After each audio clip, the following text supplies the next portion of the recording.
Hi guys, welcome back to the channel. Today I've got a video covering the 3 tanks that are currently available in Cold War for free XP. That is the MBT-80, the Wiesel 1a1 Tow, and the Alvis Stormer 30. If you do like the video, as always, don't forget to like and subscribe down below, as it really does help out the channel. And yes, the 3 tanks in Cold War in Era 3 that are available for free XP. You've got the MBT-80 that you see in front of you. That is worth 340,000 free XP. The Alvis Stormer is also worth 340,000 free XP. And the Wiesel 1a1 Tow is worth 280,000 free XP. So, compared to the tier 10 ones, there are a lot less free XP, which means they actually cost a lot less. And currently, while this sale is going on until reset on Tuesday, there is actually a free XP conversion sale as well, which makes it a lot cheaper, which means that some of these tanks are probably on their best deal for price.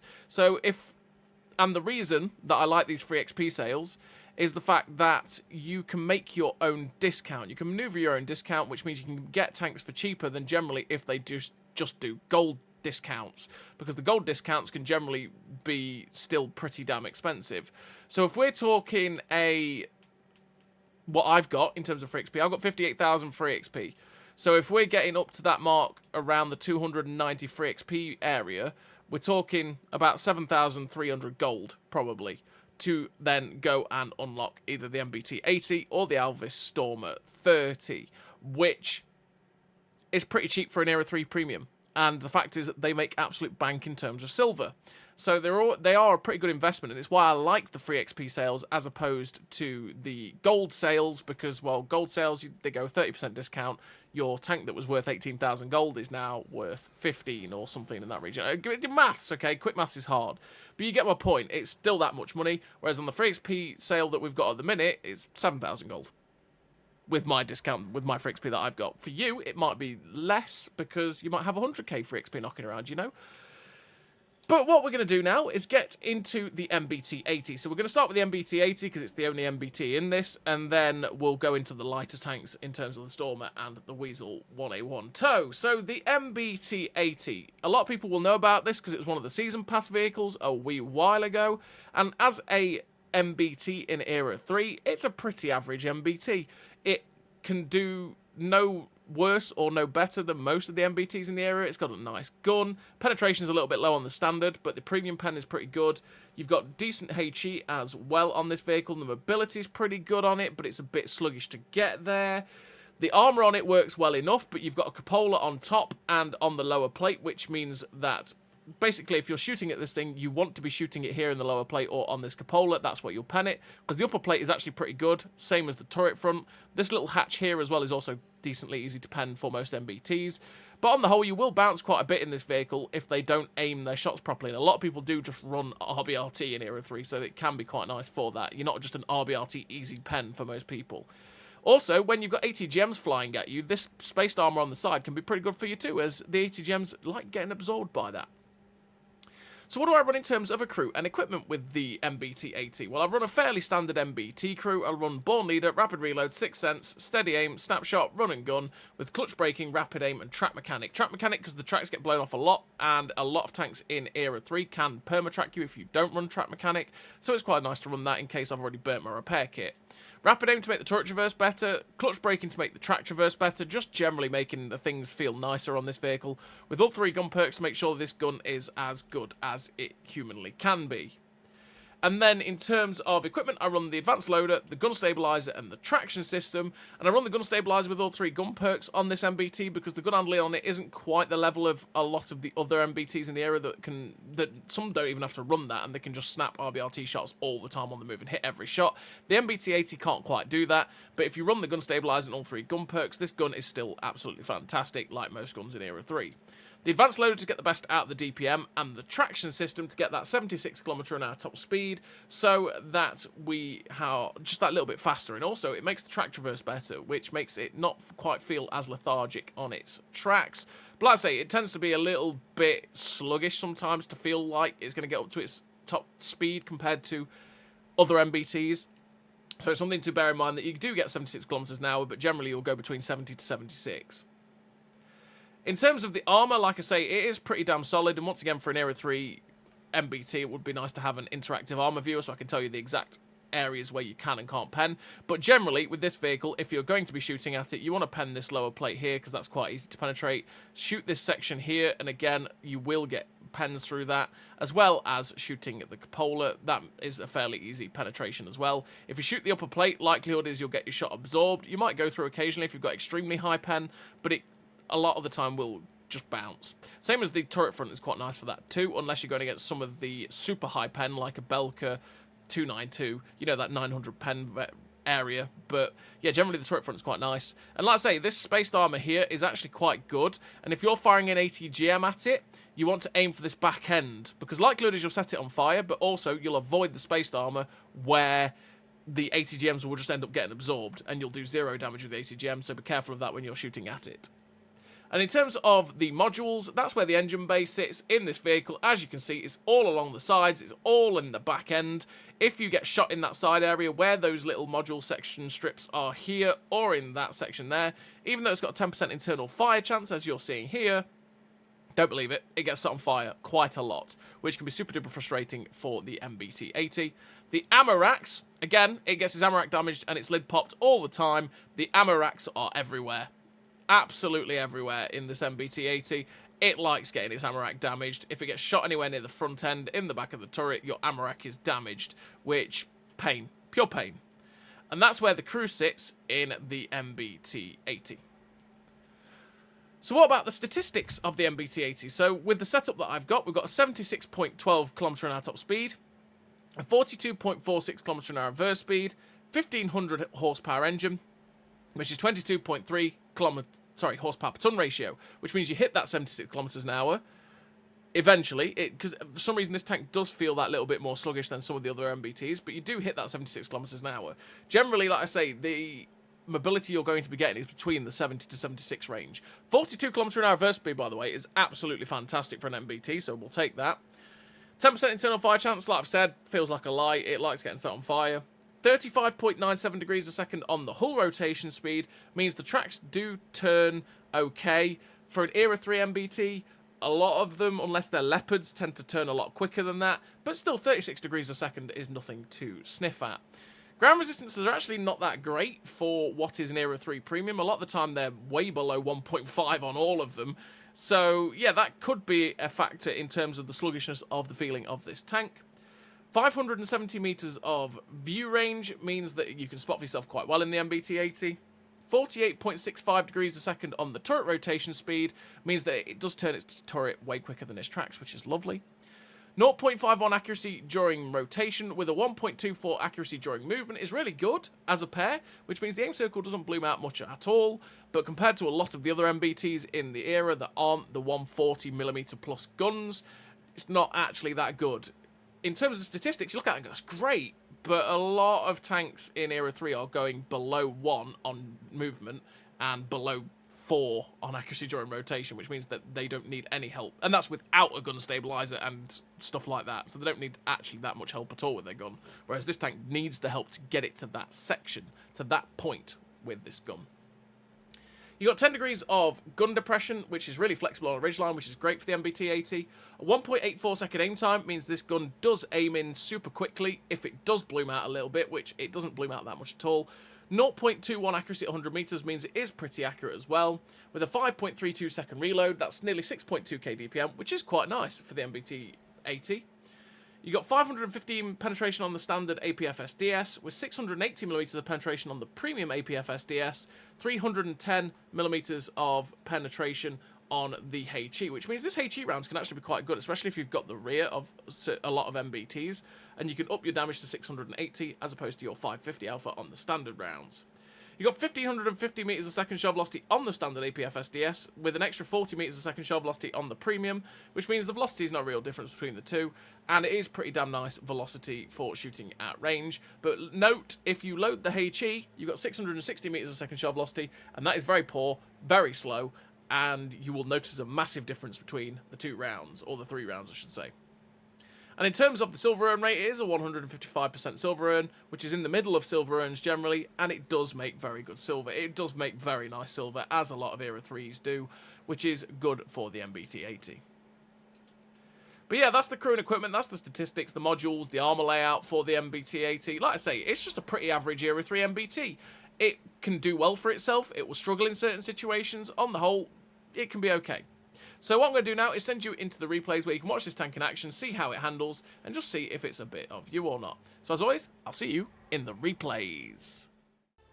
So here we are in the replays with the MBT-80, and this first game we're here on Vineyards, and to be honest, what we're going to do is make a massive mistake off the bat here on Vineyards, and that is we're going to push to A6, A7, and you say, I can hear you saying, well, why is that a big mistake? What's going to happen? Well, what happens on Vineyards is that our spawn does exactly what's happening now. Look how many tanks are going to go sit in that JK9 position. Happens on Era 2, happens on Era 3, happens all the time. Everyone goes and sits in that position because they can shoot over the whole map from that zone, which means anybody who tends to come this way tends to die. And I've definitely made that mistake too many times, and I shouldn't come here. But we're going to try and make the best of what will be a fairly bad situation, to be honest. And it probably shows what the MBT-80 can do when it's under pressure. So we're seeing a lot of tanks. Like this is a lot of tanks that are coming this way. And we have 2 other MBTs for backup. So we're using the good 10 degrees of gun depression this vehicle has to just keep the shots flowing with the 6.2k DPM that we've got in an MBT-80 and just keeping on firing. As you can see, with 515 pen, it's still enough to go through most of these vehicles. If we are going to struggle, we can just load the 680 pen because that's more than enough for everything. We're trying to get tracking and penning shots into some of these guys. We went for it on the T72B there, but sadly we missed the shot. We do finally get the shot into that drive wheel, but it doesn't end up tracking him because you never know when you're shooting at T72s.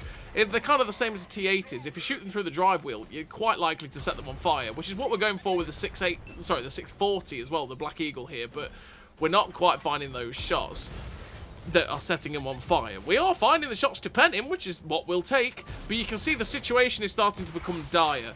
Thank the Lord, these guys haven't done the typical Era 3 thing, because most Era 3 games, this whole lot will do exactly what this KWS3 is doing right now.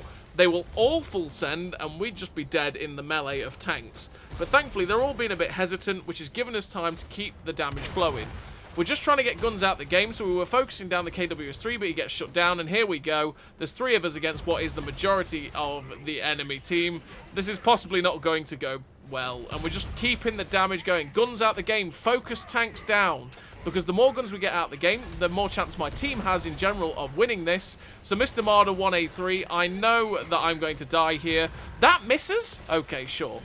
But I'm focusing this Marder down, because again, we're getting a gun out the game, giving my team the best chance to win by them not having too many guns in the game, too many ATGMs, that sort of thing. We sadly don't pen the Marder 1A3, but we do track him, which means we can finish him off, and oh no, this is death. Good night, team.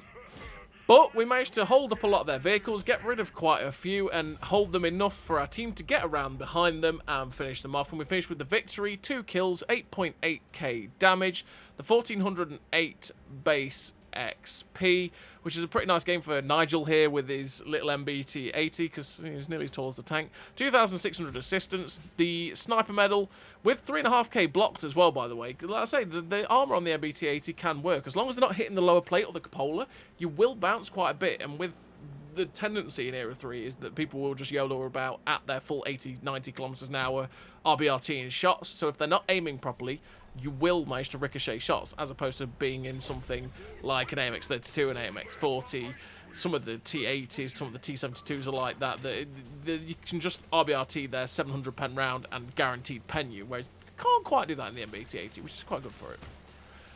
So we're on to the second replay for the MBT-80. We're here on Azure Coast, which, again, I never really know how Azure Coast is actually going to play out, because half the time their team will charge down the 9 line and then up the JK, and our team will do the opposite, and half the time their whole team charges down the beach. But I do like to come to this early game position here, because I can go hull down and then start firing shots straight down this promenade. But it's a very dangerous position to be in, because their team can push down the beach very aggressively, very quickly, catch you out, and you'll be dead in seconds, because that's the way it can go, because naturally they all spawn at C9, and the most common route that the enemy team will go is everyone full send down the C line. But we have the C line. Haha! Get it? I did a funny. No, you get the point. They'll all charge down the C line, which means that you will die very quickly. But we've actually got a decent spread of tanks here, so we have to start getting our gun in the game. And the reason I say that is because at the minute we've got 1600 damage, but we're not really firing where we need to be. If we let their team gang up and start rattling hit points down, well, we're just going to be in for some punishment where their team will end up just killing everything that's on this flank. So I decided, yeah, okay, I've got to go get stuck in. I see the charge that they've done going down the B line. I see. You see the C there? Anyway, we'll get beyond that point anyway. So, yeah, I saw that they were pushing down the B line. They've got quite a few tanks there, so we have to get over there and try and get our gun in the game so that our team can win it. The M1 Abrams has decided that we must be the ones that he's got to charge to get after. He ends up getting shut down. We tried to snap the shot into the TCM AGS, but, well, we should have aimed it properly. And if we did, we would have killed him just like that. Now the TCM AGS is gone and there's no threat to the right-hand side of our tank. We can get in after this 292 and friends. We managed to ricochet the 292 off of our spaced armor on the side, because, like I say, that spaced armor over the side can be quite nice. The Asario bounces off our upper plate because he didn't hit the lower. And we just keep bouncing this guy, because again, if they don't hit the lower plate, there's a great chance that they will bounce. The armor on this tank can work, and it's paid off for us again against the 292. So with those tanks dead, there's only two left in front of us, which is the Leopard 2 and the Asario. We're going to push this Leopard 2. Hello, Leopard 2, I have engine power. Go in front of my friends. They can kill you, yes, or I will kill you, and we managed to finish him off. There was no escape for that Leopard 2. It was like, you are going in front of my friendly tanks, my friend. You are going to die. There is no escape. And, yeah, this is what happens. So, with the beach being won, there is only 3 tanks left. Make that 2 tanks left on my team. A heavy tank and a medium tank. Well, quite frankly, 2 MBTs. The Type 85I, which was a fairly easy penetration. We're now going to use our mobility to get after him. And this is what I'm saying about the tank. Some of the other MBTs can get up to top speed very, very quickly. This is a little bit sluggish to get there. As you can see, we're traveling at 53, 54. We're not quite zooming up to the 76, but we're still a very mobile tank. We're getting our BRT shot into the Type 85I, and he gets finished off by the MBT-80. And we finished the game with a decent total again for the MBT-80 there. 2 kills, the epic victory in the end, with that 8.5k damage, 1347 base XP, and a very good amount of silver as well, 232,000, which is nice with the second class.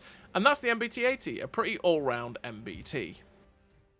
So here we are with the next tank of the video, and it is the infamous Wiesel 1a1 Tow. A tank that used to be an absolute little pest, still can be an absolute little pest in Era 3, but not quite to the level it once was, because minimum arming distance has definitely hurt this tank quite a lot, in the fact that it can't just get right up close to you, 80 GMU, and then bug out very, very quickly. It can still do it, because the minimum arming distance of this vehicle is still 65 meters, which is not much at all, to be fair. And it means that it still can 80 GMU and get out, but a lot of the close range situations that it could do, like running in and around Siegfried Line, for instance, and then being right up close behind you in a city and then running away, it can't do that. It's got to always maintain that 65 meters of distance so that the 80 GMs fully arm, and then they do their full damage. Like I say, it still can be a right pest because the camo is broken, to be honest. It's the same as any other tank in Cold War that can do it, where it can get down to that proxy spot camo of 35 meters. Nothing should ever have that. It should always be spottable, because this thing will only ever get spotted if it drives too close to you or if it fires, which is just silly. But there we go. Yes, you can see it with true vision, but generally when you're also focusing on a big brawl that's going off in front of you, you don't always notice it. The 80 GMs are very, very good, and naturally it is very, very quick. It does have the problem when you're playing this tank that when you stop, your tank, because you're going so fast, will rock on its suspension. So this gun will go boop, boop, up, down.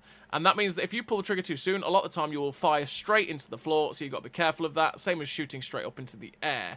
So, yeah, that's something that can go wrong for it. A lot of the time this tank wants to be firing either while it's fully on the move or while it's completely stationary and not moving. So what do I run in terms of a crew and equipment on the Wiesel 1a1 tow? Well, I run Born Leader, Rapid Reload, Sixth Sense, Situational Awareness, Supply Conservation, Clutch Braking, Camouflage Expertise, Silent Driving, Muffled Shot. Muffled Shot to reduce the effect of firing the ATGMs on the camo, so that I can stay unspotted if I do fire, especially at some of the ranges I'll be firing at. That way, I can stay sneaky, they won't ever know where I am, and it just means that I can get them again, maybe. The silent driving to keep the camo down while on the move, because naturally you're a tank destroyer and not a light tank, so you lose a lot of camo while you're on the move. The silent driving keeps that camo there. And the camouflage expertise to knock the camo down by 10%, again keeping it down towards that proxy spot value. With clutch braking to make the track traverse better so that we can really zip about easier. And supply conservation to be able to get my smoke back quicker, because 15% increase to the consumable recharge speed is actually very nice for smoke, which has a decently lengthy recharge. And then situational awareness, because I like having that extra view range. It helps me spot people at further distances. It helps me get a lot more assistance damage in this vehicle, which you can do. You can play it like that scout role quite easily. And then it means I spot people at further distances, which means I can fire at them from further distances. There's less likelihood that they might actually be able to spot me, which is great. And then in terms of equipment, I run the powertrain, the camo net, and the traction system. Powertrain and traction system to get that 92 kilometers an hour top speed, so we are super duper fast, and we can zip in and around places, which means we have driving failures all the time. Okay, don't at me, it happens. Okay, it happens to us all. Driving failures are a fact of Wiesel life. We've got the camouflage net so that we get that 35 meters of still concealment again, so we can have the broken concealment. And then we run smoke again because we want that concealment to be so good. And smoke is also great for when you fire a rocket at someone and go, smoke, bye, and swivel and run away. In terms of the armor, like I say, it's got absolutely no armor. The funny thing is, right, this tank has no armor. It's got 5mm of armor, but it ricochets some stupid shells. And you see, it's because of the angles, but even then, 5mm of armor, we should be overmatching it. I don't get why so many shells ricochet off this thing. But yeah, never expect to bounce anything. It's a Wiesel. The engine block is there. Tiny little engine. Again, you've got a very good power to weight, but note that your horsepower is very low. You're a very weightless tank, which means that as soon as you hit any sort of destructible cover, you lose your mobility very quickly. If you hit a wall, for example, your engine or your speed will go from 92 down to 30 very quickly. So be careful of that. You've got the crew that sits right there, and the ammo block is in the back of the vehicle. So if an ATGM hits that back section, it's quite likely to blow its ammo rack. But to be honest, the amount of times that happens is very limited in the Wiesel. And in terms of the statistics that we've got it down to, we've got that 92 km an hour top speed with a 37 km an hour reverse speed nearly, 90.3 horsepower, which is 31.73 horsepower per ton ratio, and a 10% internal fire chance. So like I say, because you've got such low horsepower and you are not actually that heavy as a tank, it means that any sort of destructible cover completely destroys any mobility you had. So be careful of what terrain you're driving into and around when you're being chased, because the MBTs will chase you and eventually they will catch you, especially with hitting destructible covers. 62 degrees a second hull rotation nearly is very, very good. Ground resistances don't hold the tank back whatsoever, which is like a lot of Era 3s or a lot of Cold War tanks in general. 35 meters of still concealment is absolutely insane. 81 meters of on the move concealment is still absolutely immense. With 655 meters of view range, means you can spot people at very good ranges, and most of the time, like I say, they will not spot you unless they proxy spot you. You got 52.15 degrees a second on the turret rotation, which is slower than the hull, but it still turns very, very quickly. Accuracy during rotation, movement, and at 100 meters don't count for anything, same as the 0.96 aim time. Because it's an ATGM, you don't have accuracy that impacts it, you don't have an aim time for it, ignore these stats. 10 degrees of gun depression is great. With 10 degrees of elevation, great. Well, actually, 10 degrees of elevation isn't actually that good, but there we go. Still pretty damn good. Be careful of your suspension, like I say, because when you stop and you're such a small tank, your tank bounces backwards and forwards, which launches the gun up and down in the air and to the floor. So you've got to be careful of when you choose to fire the weapon, as you've got a 21.33 second reload for this ATGM, which is 3.6k DPM if you pen these 1,000 damage, well, 1,000 pen rounds. And that's because you get two types of ATGM in this vehicle. You get a standard ATGM, which has 800mm of penetration, and 1000mm of penetration on the premium ATGM. Now, you're going to fire full premium ATGMs in this vehicle. And you might be going, why would I do that? Penetration's only 200 different. 800 is good enough for Era 3. True. It's the damage. Because, sillily, this tank has 1300 damage on its standard, 1430 on its premium. It gets an extra 130 damage. And extra module damage. With the same ammo speed at 329 meters a second. And the same minimum arming distance. Why would you ever fire the standard? You're actually doing yourself in if you don't fire the premium, which is weird, and I don't understand it, but there we go. Which is why we fire full premium, because it's not just the penetration, it's the 1430 damage as well on top of that. But you have 329 meters a second shell velocity on those ATGMs, which means they do fly pretty quickly for ATGMs, and they get up to speed pretty quickly as well, with a 65 meter arming distance, which means that you have to be 65 meters or further out for the ATGMs to actually do damage. Otherwise, you have a 25% damage multiplier or a 75% arming multiplier or pen multiplier, which means you don't do anywhere near full damage or pen if you are within 65 meters of your target. So be careful of that with the ATGMs. It will be signified by a big cross in your aim circle if you do get within 65 meters. And you've got 165% silver earn rate, which is absolutely incredible. It means this thing makes absolute bank. If you fire the standard ATGMs, you will make tons and tons of silver. And to be honest, even firing full premium ATGMs, you still make absolutely tons of silver. It's just the Wiesel 1a1 is a silver printer. It always has been for that. It's just a bit more awkward these days to play because of the fact that the minimum arming distance exists. But yeah, that's the Wiesel 1a1 Tow. What I'm going to do now is show you some replays in it so you can see it in action, see how it handles, see if it's a bit of you or not. And as always, I will see you in the replays. So, here we are with the infamous Wiesel 1a1 Tow, and we are in this first battle here on Chaobang. And on Chaobang, I've come to this little ledge because I can stay unspotted quite easily unless I fire, and I can get early shots at people that cross this little ridge. Now, I really wish that I hadn't fired that ATGM at the Alvis Stormer that climbed, and I'd waited a split second longer, and I'd have been able to get an ATGM into that other guy that was climbing, but sadly we end up missing the shot. Now, when I'm rocking backwards and forwards here, can you see what I mean about this gun? If you are, and you can see it there, if you move backwards and forwards and try and fire and stop, a lot of the time the gun will just fly up in the air and you'll miss your ATGM, so be careful of it. We fire an ATGM at the Belka, and again, we aim for where the turret is on the Belka, because ATGMs most of the time will go straight through where the turret is on a Belka, and you'll get full damage, which can be pretty handy. A T-80BV gets spotted. Oh, that's a tinderbox on tracks. But we start getting shot by something over there with an autocannon, so I pull down the ridgeline a little bit, so I'm a bit better off. And now we're in a position where we're in a bush, and we can fire the ATGMs at these guys as they climb. And because we're in the bush, they're going to have very big difficulties trying to see us.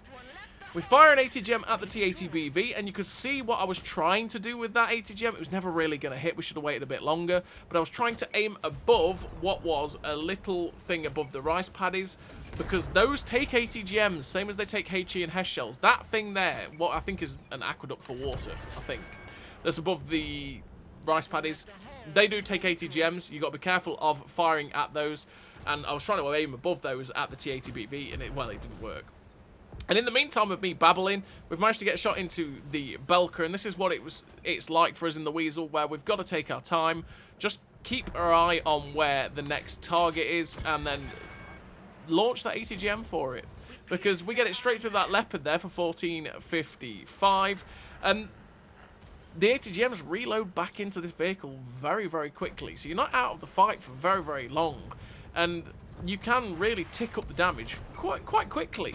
So we're 2 seconds. One, we see the MX-32. He is our target because he's deadly to us with his autocannon. And we finish off the MX-32 with a shot through the upper plate. Thankfully, we managed to dodge whatever the shells were that were flying at us from the F7-8 area.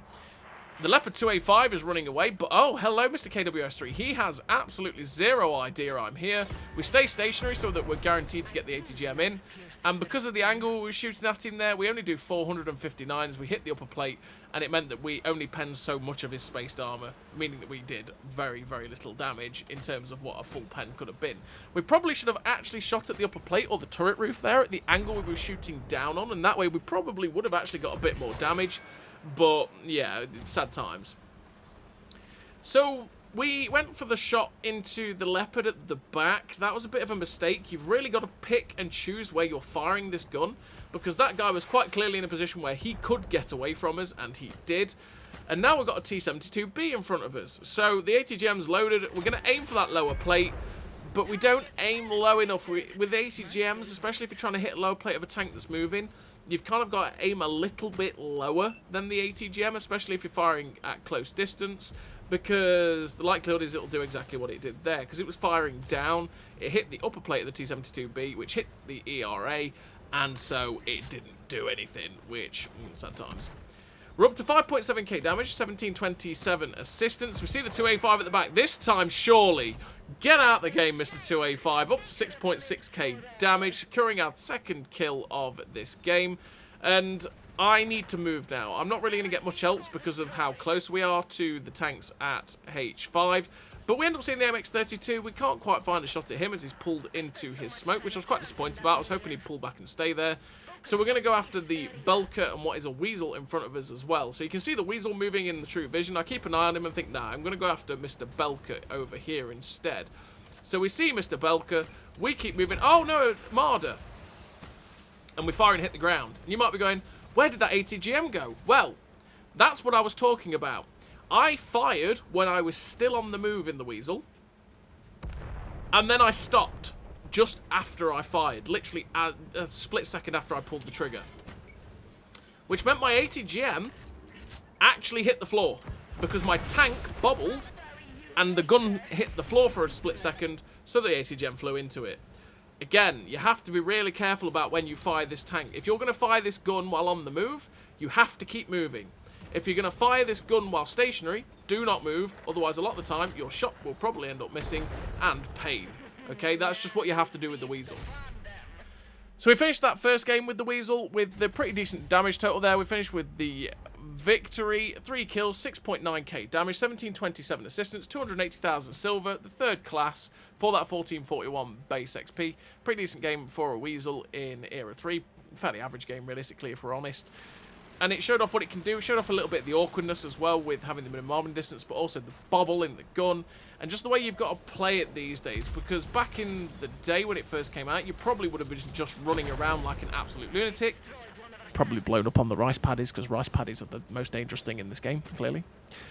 And then you'd have been able to ATGM people from point blank while running away cackling like a kid in a candy shop or an evil genius. I don't know why a kid in a candy shop would be cackling, but there you go. They clearly would be. Because they're thinking, ha-ha! All these beautiful sweets! I could be eating all of these. I don't know. Okay, I just don't know. So, we get the first shot into Mr. Leopard. 1482. I was very shocked that ATGM penned. We'll take it, though. 1234 assistance. Wiesel down below. Hello, Mr. McCarver. We fire it when we stop. It goes in for 1343. And the moment we are detected, we pop smoke. Therefore, they're going to really struggle to get some ATGMs into us. We see there's a load of tanks down on the 2-3 line that we could possibly get some ATGMs in. So I'm looking at those guys. We see the Asario. Maybe we'll chance it. But he gets back behind cover. We can't see that guy in the distance either. So we might have to start focusing on what is going on towards their spawn area, because we should realistically think about clearing these guys out and then moving on to defend our base. We tried to get a shot into the Leclerc T4, but sadly he managed to get back behind the ridgeline before we fired. And then obviously after that there's a guy that's just sat in the open that we could have shot, and he drives straight back out in front of where we could have shot him as well. Typical, if we'd only had a split second longer and we'd just held on to our ATGM, but hey-ho. We're just keeping an eye on what is going on in the battle, because they've done... Well, it's been a very typical Thiepval Ridge game, to be honest. A couple of our team have camped up on the ridge at B3. Most of our teams charged up the AB line, then down towards their cap. And a lot of their team has just charged down the JK and up the 1-2, and they're now in our base, or in our base area, which is quite awkward. But a couple of their team are coming back to defend, so this is perfect for us, because hopefully they should start driving out into positions where I can ATGM them. Because this is the perfect kind of distance for our Wiesel, where we're in a position where we can quite easily get these ATGMs in, and we can stay unspotted, which means these guys have absolutely no idea where we are, they have no idea where the ATGMs are coming from, and hopefully, even after they've taken a hit, they just completely forget about us and leave us to our business. So the Asario spotted down below, pressuring our MBT, but he gets shut down. There's a PT-91 coming to pressure the other dude as well. The Leclerc T4 and the Leclerc are still out in the open, so we put a shot straight through the side of the Leclerc, pop our smoke so that we stay unspotted, but we're still detected, which is actually probably from the guys at B4. So we are just going to drive forward, again, staying in this position because we have shots at the Leclerc and the Leclerc T4. We can't turn these shots down. We have to help our team out that are at K8, because if we get rid of the Leclercs, they can come and help me clear out the guys back at BC3. So we've got another shot into the Leclerc, waiting for our reload so that we can get after Mr. T4 as well. Dude, stop RBRTing, it's really irritating. Those little slight things that you do in the game and you never realise until you watch it back and you go, what are you doing, man? And that's one of those. So we fire the ATGM at the PT-91, it pens him, sadly doesn't do enough damage to actually kill him, but we take a hit from something behind us, and it was a rather large hit at that. So it was actually an MBT-70. Just because I've been talking about an MBT-80 a second ago. It is what it is. It is an MBT-70 that hit us on the move, okay? Sad times. We fire an ATGM at the M1 in the distance. It goes in! We take it. We're up to 9.8k damage with 1366 assistance. So there's the MBT-70 that hit us on the move earlier. Just waiting on our reload so we could get a shot into him. And then we get detected and spotted by their Wiesel as well. And we just need to go now. We're not in a position that's going to be very good. We've got to go help our team behind us, get rid of those, because we don't want the MBT-70 to come after us. Not just because he's got a big gun, but also because he's got an autocannon. And that autocannon, if he gets close enough, will just absolutely shred us. We fire the ATGM on the move towards the Leclerc, who gets shut down by the Jaguar 1. And they start capping. So you know what?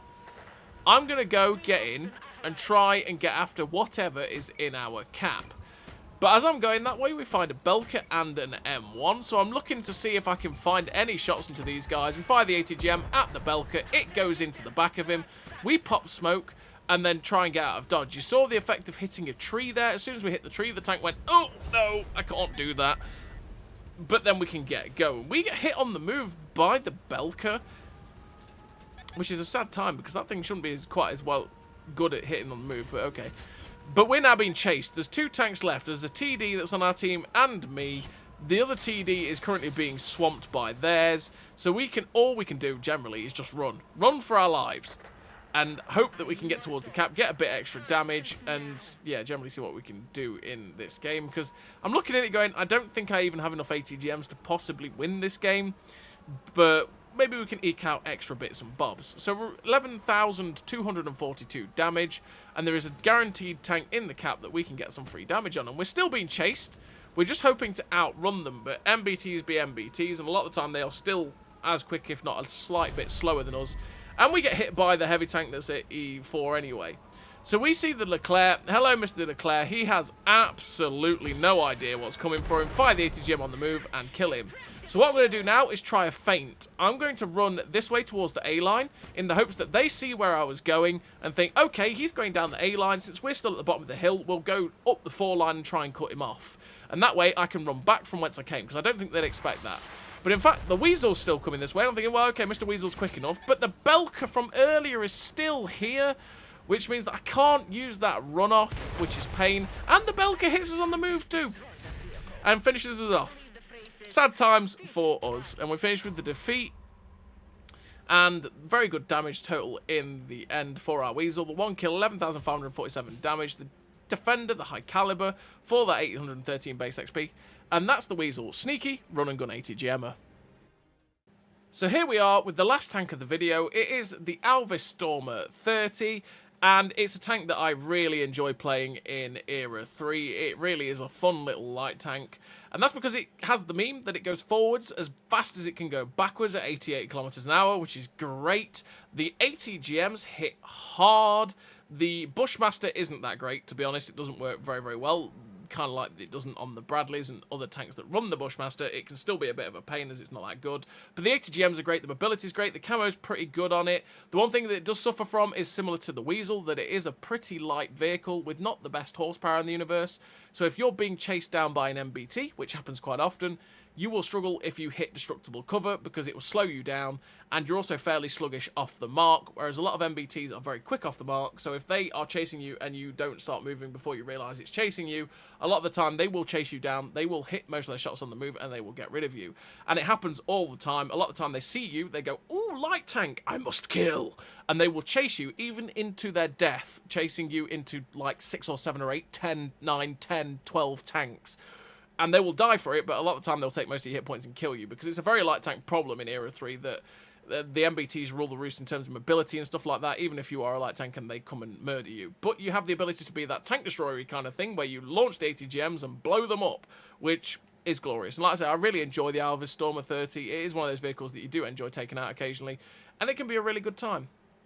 So what do I run in terms of a crew and equipment on the Alvis Stormer? Well, I run Born Leader, Rapid Reload, 6 Sense, Steady Aim, Snapshot, Run and Gun, Camouflage Expertise, Muffled Shot, and Clutch Braking. Clutch Braking to make the track traverse better, so I can help with the trying to out-traverse things, get up to near 60 kilometers an hour, or degrees a second, sorry, 6 degrees a second in terms of the track traverse, which means I can try and out-traverse other MBTs. The Camouflage Expertise and the Muffled Shot to reduce the effect of firing on my camo, so I can stay on spot a little bit longer, same as generally making the camo better on this tank. With the Steady Aim, the Snapshot, and the Run and Gun to make everything about the Bushmaster as good as possible, because this won't affect the ATGMs, but it will affect the Bushmaster, which is honestly pretty terrible. So we want to try and help it out if we're not going to be running the traction system, so it's somewhat usable, but at the same time, to be honest, it's still not very good, even with all 3 gun perks. So you might want to switch out one of those perks for something like Deadeye, so that you get in the memes if you're penning multiple shots from the Bushmaster. Rapid Aim to make the turret traverse better, especially since you've made the track traverse better twice. You might want to run Rapid Aim to get that turret traverse better, to be able to get the guns on target, get the ATGMs going. You could also run Supply Conservation to get your smoke back quicker if you wanted to, or run Situational Awareness just to boost your view range up, spot things a bit further away, and then get loads of assistance damage if you're spotting things. You know, it's really down to you and how you want to play the tank. I just try and make the Bushmaster better, even though it's pretty dreadful, because I'm not running the gun stabilizer, and that's just the way I like to have it. And then in terms of equipment, I run the advanced loader, the traction system, and the camo net. Camo net to get down to that 175 meters of still concealment, so that I can be pretty stealthy as a light tank. The traction system to get up to 88 kilometers an hour top speed, and the advanced loader to get the best reload I can get on the ATGMs and on the Bushmaster cannon as well. I mean, if you wanted to, you could just decide that you're not going to have the best reload with those, and you could run the powertrain instead, and you would probably go, I mean, in fact, let's do it while we're here, right? In terms of that, you now go at 92 kilometers an hour with the powertrain in, and you can have that super duper mobility, extra oomph in the engine, all that good stuff. But I like having the better reload on the ATGMs, as they are part of what is your threat level for this Alvis Stormer 30. In terms of the modules, as you can see, that's where the engine bays are on this vehicle. If they shoot you through that left-hand side, the likelihood is they'll damage the engine and it will hurt your mobility. The ammo racks are there, very, very small, which means it's actually quite difficult to damage its ammo rack. And that's where the crew sits in the Alvis Stormer 30.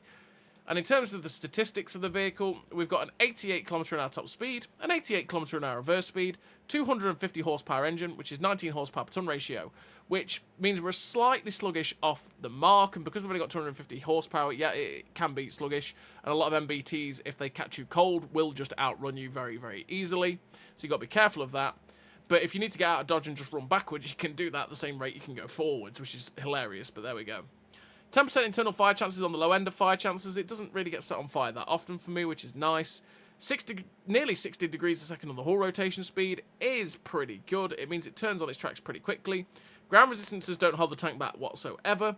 175 meters of still concealment, same as it is on the move, since it's a light tank, is okay. It's not great for what a lot of vehicles can get down to. They can get around that 100 mark for some of these. But 175 is still good, and it means you can stay unspotted at decent ranges until you fire your ATGMs, and you can be that tank hunter. 573 meters of view range is pretty good as well. It means you can spot for yourself nicely in this tank.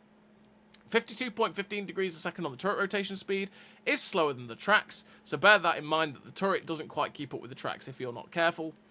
0.45 accuracy during rotation is actually pretty damn good, which is where you might go, you know what, I'm going to drop snapshot for some of the other perks like rapid aim. But 3.41 accuracy during movement is really not very good, and it means that aim circle blooms out massively. But you have a 1.73 second aim time, which means the gun does aim in pretty quickly, which is quite good. With a 0.299 accuracy at 100 meters, that is also pretty good for the vehicle. I mean, it's fairly accurate too, but it doesn't feel like it whatsoever. The shots go absolutely everywhere, and you'll probably see that in the replays too. We've got 0.3 of a second on our intraclip reload, which means it doesn't fire supremely quickly like most auto cannons. It kind of goes boop, boop, boop, boop, boop, boop, as opposed to, you know, that kind of thing. Great sound effects. That's what we're here for.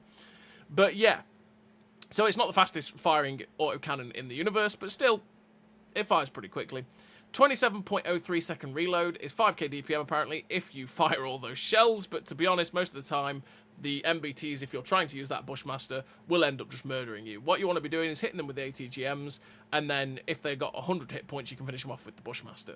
As you do have 223mm of penetration with 1385 meters a second shell velocity, that means you have very good shell velocity, your penetration is really good, and you'll pen most of the MBTs and anything else in the sides or rear with this Bushmaster.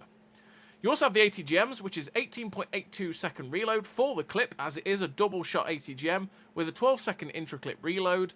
You've got the 800 pen on the standard ATGM with 1000 penetration on the premium ATGM, and since you don't actually have any extra damage like the Wiesel does, you've got 1300 damage on the standard as the premium. 800 pen is enough to go through most vehicles you're going to shoot, depending on where you're shooting them. So you want to just run the standard so that you're making absolute bank in terms of the silver, and you have a 329 meters a second shell velocity on those ATGMs, which is quite nice. Very high module damage. The likelihood is you'll pop an ammo rack with these ATGMs, same as you do with a lot of other ATGMs, and you've got a 65 meter minimum arming distance on this vehicle, same as the Wiesel, so you've got to be outside of 65 meters to be able to use these ATGMs. 155% silver earn rate as well is nice for the Alvis Stormer, meaning it does make very good silver, and it can be a very good silver earner, this Alvis Stormer, and it's one that can be a lot of fun to play as well. So what I'm going to do is send you into the replays where you can watch Alvis Stormer in action, see how it handles, and see if it's a bit of you or not. So I'll see you in the replays. So here we are in the replays with Alvis Stormer, and we're on this map, which is Nomini Nom. And on Nomini Nom, what I'm going to do is a little run that I do like to do in Era 3, which is down the 2 line, because occasionally you can get an early ATGM at people that push very aggressively across the B line, and also you can spot the amount of tanks that might be charging across the B line, so that you can get a bit of assistance, or know that, okay, this is not good, I need to run away. As we were doing that, we ended up spotting a lot of tanks like the TKX. A Charlie 2 managed to get a shot into us while we're on the move, and that's because we're not like a Wiesel, you know. The Alvis Stormer does get hit fairly easily if you aim well enough, and he also damaged our fuel tanks, which we're going to repair because, well, naturally we don't want to get set on fire. We got an ATGM out at that TKX a second ago, and I'm kind of sad that it didn't do any damage, but it only did track damage, tracked him in place, but didn't do what we wanted. There's the Belka, there's a AMX-40 that's making silly plays. Oh, goodness gracious me. You know that ammo rack thing I was talking about? Oh, yeah, that's the ATGMs through the ammo rack. All right there. Oh, yeah, that's good. That's a good time. 3.6k damage in one ATGM. We'll take it. So, our team's actually moved up now rather than just sitting behind us at D1E2. So we're going to use that to move it up ourselves. See if we can get into a position to possibly get a shot into the Belka, but also go after Mr. TKX. So we fire the ATGM on the move. It flies through. Just over 1,000 damage into that guy, finishing him off. And now we can try and maneuver in behind their MBTs, like the Challenger 2, who shot us earlier, I want revenge, and the M1A2 that's also here. The Challenger 2 is very fixed on the fact that we're there. We get a shot into him for 1255, putting him down to a one-shot for our team, who also finish him. The M1A2 goes, hello, I see you. I'm going to get rid of you, little pest. But thankfully, he's a bit too preoccupied with everyone else. As you can see, ATGMs, the dual-loading ATGMs, reload really quickly in this clip for 18 seconds, and then we've got the 2 shells ready to go, and we can just get more damage out. So we fire the SDRV-122A on the move. It flies through for 1337, tracking and penning him. And like I said, the ATGMs on this tank are a thing of beauty. Realistically, they are your main damage dealer on this tank. The Bushmaster is just there for effect, really. You do have to be careful, though, with Alvis Stormer, because you only get 14 ATGMs. And the 14 ATGMs that you have on this vehicle run out pretty quickly if you're not using them effectively. So be very, very careful of that, as you don't want to run out and then have to rely on the Bushmaster, which generally isn't that great. So we're going to use this Bushmaster at range against the Marder, and as you can see, it's a bit awkward. We actually have an MBT behind us that I never looked at, which is an STRV-122A, who is actually AFK. So what we're going to do is I'm going to try and get rid of him. Why? Because he keeps spotting me every time I fire, and my hope is that I'm at a decent distance enough away that if he goes away and dies, I will actually stay unspotted when I'm firing at these dudes. So we put the ATGM in, and in fact we've got a BMP behind us that's going after him, so I think, well, the BMP is going to kill him, so I'll just ignore him because he's AFK. Although getting an AFK tank out is always something you want to do, because naturally they could just come alive and then come after you. But I want to help my team against the tanks that are actually alive, so we get an ATGM into the M1A1, which tracks him in place, and you can see the autocannon there. It kind of fires all over the shop when you fire it, and then it eventually stabilizes. But it can be pain when things are still on the move, because as soon as tanks stay on the move, the shells from the autocannon Bushmaster do still tend to go all over the place. And as you can see, when you're firing the autocannon, it's a slow but steady damage stream that goes into these vehicles. Slow but steady. So we use the ATGM for the overkill just to finish him off. Get up to 12,381 damage, 2.9k assist with 5 kills. There's only one tank left alive. It's Mr. Leopard 2A4 over at E2. We're going to try and use our 88 kilometers now to top speed to get over there, but, well, look at the team. They are all over him. He's on the other side of the ridge at E1, which means we're not going to get after him. Pose for the victory, because it's what Alvis wants to do. Doggy camo Alvis Stormer wins the day. We finished the game with a really nice total there for Mr. Alvis Stormer. We finished with the epic victory, 5 kills, 12,381 damage, 2.9k assistance, 805,000 silver, which is a 2-time silver boost, so that's still 4k silver. 4k? That's not very much, is it? 400k silver without a silver booster, which is really, really good. And I'll say this tank does make bank. It makes very, very good silver returns, this vehicle, which is always nice. And I just find it generally really fun to play. And there's quite a few in the matchmaking now, so a lot of people seem to have been picking it up. But yeah, it is a fun little light tank. You've just got to know that when an MBT decides you're going to die, and if he's a little bit too close, you will probably most likely die, because MBTs just don't suffer that badly for mobility. So we're on to the second and final replay of this video. Well done to you if you've got all the way through this video, or hi if you've only watched the Alvis Stormer because it's the only tank you actually cared about. We're on this map, which is go around like a donut pass, but we've got encounter, and the encounter spawns for go around like a donut pass don't quite end up going the same as the normal variant of the game, or the normal game mode, because a lot of the time you'll have this big brawl where our team is currently and their team is, where both teams will charge up the 1, 2, 3, and you'll have a couple that might go around the outside. And we've started this game with the perfect ambush shots that we wanted. Both ATGMs have gone out. We've got a couple of shots off with the Bushmaster. We're up to 3.4k damage, and this is just where the Alvis Stormer wants to be. It wants to have those surprise attack ATGMs flying out, and then if it can finish people off with the Bushmaster, it can do it. And on Encounter Duckler Pass, that possession that we were just in is great for it, because we can get the surprise ones out without really taking any shells in return. Now, we make a big mistake there, getting a shot into the MBT-80, because he ends up hitting us with an ATGM like we hit him. We also took a shot from the 292 as well, which means we've lost so many hit points, which is pain. But, by coincidence, we found this M1A2 while we were running away, and with him ignoring us and climbing the hill, we have his butt cheeks, and we slam that ATGM right where the sun don't shine, which gives us a good amount of damage on him. Sadly, though, he didn't just stop and turn around to face us like some people would, and that meant we couldn't get the extra ATGM in. We go straight for the reload, so that we can be able to have a full ATGM set ready for when we get up behind the guys at F23, because that is the next port of call in our Alvis Stormer. We're going to use the mobility to get up behind the enemy team and then surprise them in the behind with our ATGMs, delivering the 2.3k blow that we want to with both shells. And again, if we can use the Bushmaster to finish people off, it's what we're going to do. So we're clearing out to make sure there's nothing camping along the J K12 area. There doesn't seem to be anything, and we are in a position where we're kind of behind the enemy team. But sadly for me, they've just about all gone up the ridgeline, so we can't find easy shots into their rears. And we tried to get a shot into the M1A2 there, but it hit the ridge as he ended up pulling back. So we need to keep going. We need to keep going to get into a better position to get shots into them. And there's the 292. The shell flies perfectly into his turret for 1361, putting us onto 8.8k damage. And we're now reloading the clip for the 80 GMs.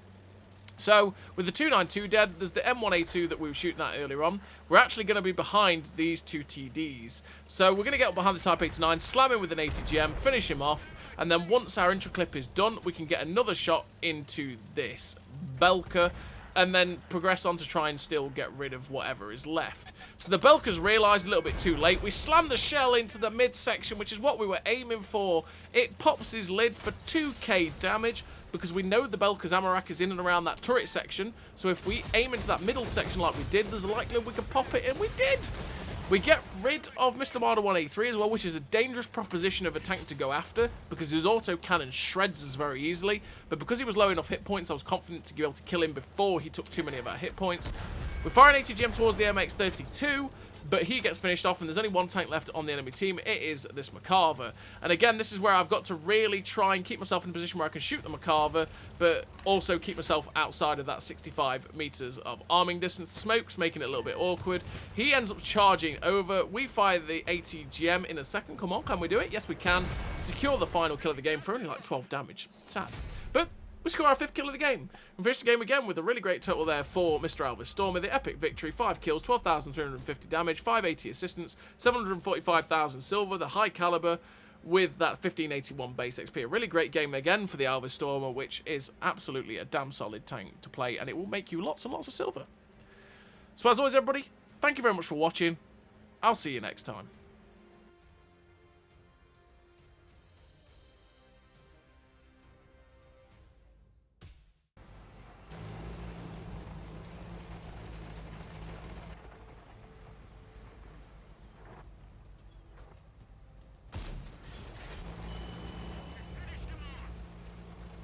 A great success!